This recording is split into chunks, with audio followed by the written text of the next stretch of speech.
Hi mga ka-Georger, welcome back to my YouTube channel. Mga ka-Georger, yung topic natin mga ka-Georger ngayon ay paano tumagal sa trabaho. Karamihan kasi sa atin mga ka-Georger ay namimili ng trabaho. Una, namimili sila ng magandang trabaho, di nila alam kahit graduate ka, cum laude ka man, at gaano ka katalino, kung namimili ka ng trabaho, hindi ka tatagal sa trabaho. Bakit? Kasi namimili ka paano mo katatagal sa trabaho kung pinipili mo lang trabaho mo? At dapat, kung gusto mong tumagal sa trabaho, tanggapin mo kung anong pinasok mo. Kasi marami ngayon naghanap-tagal ng trabaho na marami naghanap ng trabaho kasi mahirap humanap ng trabaho ngayon dahil sa maraming mga jobless, maraming nag-a-apply, pero swerte mo na kung nakapagtrabaho ka. Karamihan kasi sa atin mga ka-Georger ay gusto nila agad-agad makuha yung gusto nilang trabaho na umangat agad, pero hindi nila alam, mag-umpisa ka muna sa mababa. Graduate ka man o hindi mo makuha yung mataas na trabaho kung hindi ka mag-umpisa sa mababa. At hindi ka rin tatagal kung namimili ka sa trabaho mo. Bakit? Kasi karamihan sa atin, ang isip nila nakapag-aral sa nakagraduate, pero di nila alam na pag maghanap ka ng trabaho, ang hinahanap sa'yo, experience. Paano ka tatagal sa trabaho kung namimili ka? Isa sa karamihan ngayon, talaga mga ka-Georger ay yung iba, dahil nakatapos nga sila, namimili sila ng trabaho, pero di nila alam, kahit apply ka ng apply, basta't namimili ka ng trabaho, hindi ka magtatagal. Kasi yung sign na tatagal ka sa trabaho mga ka-Georger ay kahit anong trabaho tatanggapin mo, kahit graduate ka. Kasi ang iba ngayon, di ba mga ka-Georger, marami akong mga nakilala, kasama dati, nag-graduate ng teacher, graduate ng iba't ibang klaseng course, pero hindi nila iniisip na yung pinasok nila mas mababa lang sila. Bakit? Kasi ang hanap nila ay trabaho. Yung mga tao kasi mga ka-Georger na ang hanap ng trabaho ay walang pinipili, kaya sila tumatagal. Kasi paano naman kung tambay ka, anong kita mo, di ba? Wala. Kaya karamihan sa atin, nasa bahay lang, anong gagawin mo dun kung hindi ka kikita?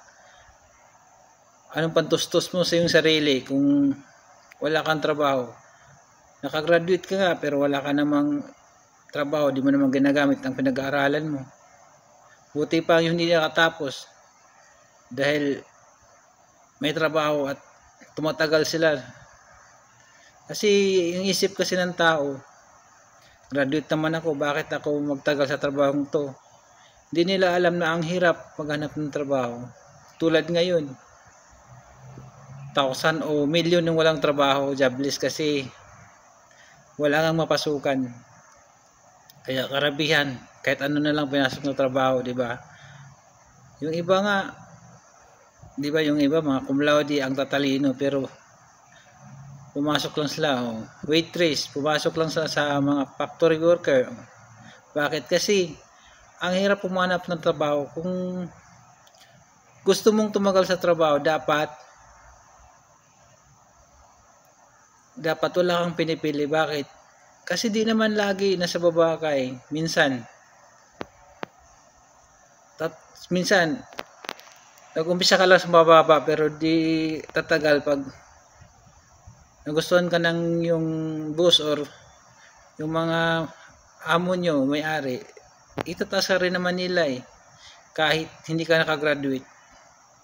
Basta alam nilang masipag ka. Doon nila nakikita na yung empleyado nila tumatagal sa kanila dahil nagsisikap para sa kanyang pamilya, hindi yung pang sarili lamang. Kasi ang iba, nakapasok na sa trabaho, ilang buwan lang, ilang araw lang, alis na. Kasi hindi nila iniisip yung kapakanan ng pamilya nila o sarili nila. Basta ang gusto lang nila yung hayahay sila.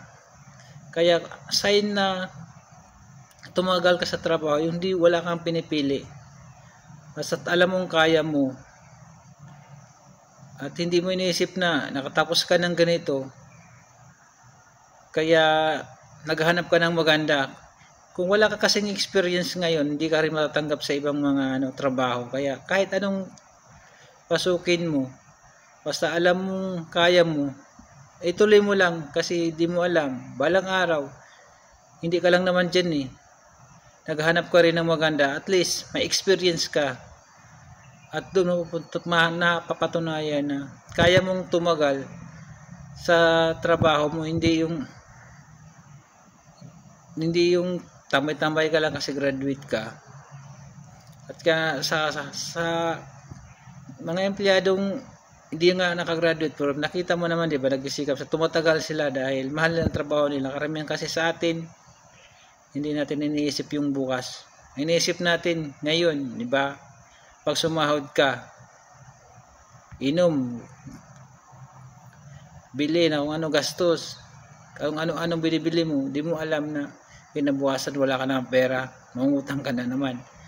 Kaya hindi sila nagtatagal sa trabaho nila kasi wala silang pakialam Inom sila, kinabukasan hindi makapasok dahil lasing. Kaya kung gusto mong tumagal sa trabaho, mahalin mo yung trabaho mo. Hindi yung minahal mo yung trabaho mo dahil sa kita. Minahal mo yung trabaho mo dahil pag sahod mo, kinabukasan hindi ka makapasok kasi dahil sobrang kalasingan mo. Kung tatagal ka sa trabaho mo, dapat magtira ka para sa sarili mo. Isipin mo yung pamilya mo para tumagal ka, kasi kung hindi mo iniisip yung sarili mo, yung pamilya mo, walang mangyari. Di ka tatagal sa trabaho mo. Tulad ko, di ba? Sa trabaho ko,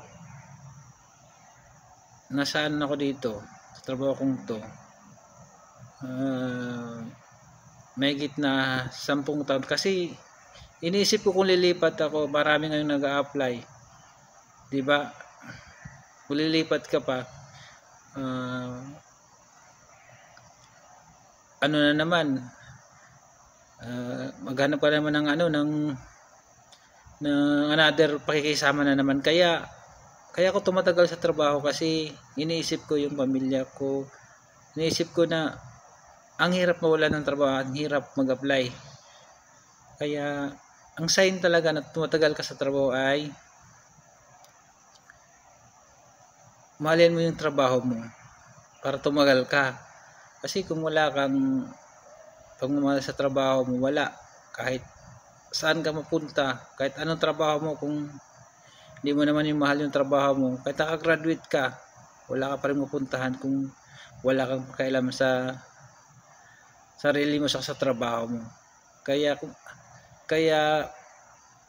pag nagtrabaho ka, dapat isipin mo, tatagal ako dito hanggat kaya ko. Pag hindi mo kaya, mayroon namang choice na yung pinasukan mo, madadala mo rin bilang isang experience mo para pag mag-apply ka, may ipakita ka sana na may experience ka, tumagal ka dun. Kaya mas maganda talaga na mahalin mo yung trabaho para tumagal ka. Yan lang mga kadyar. Saka sa trabaho kasi hindi yan sinasabi magaling ka, kung hindi mo yan agalagaan yung trabaho, di mo masabi rin na tatagal ka dyan Magaling ka nga sa trabaho mo, wala ka namang wala kang pakialam, kaya wala rin. Dapat isipin mo muna kung aalis ka para sa ibang trabaho, pero sa trabaho mong una wala ka namang ginagawa, di ba? pababaya ka naman, wala din. Sa pangalawang trabaho mo, kung hindi mo ayusin, hindi ka rin tatagal. Kaya kung may trabaho ka, alagaan mo na lang para tatagal ka sa trabaho. Yan lang.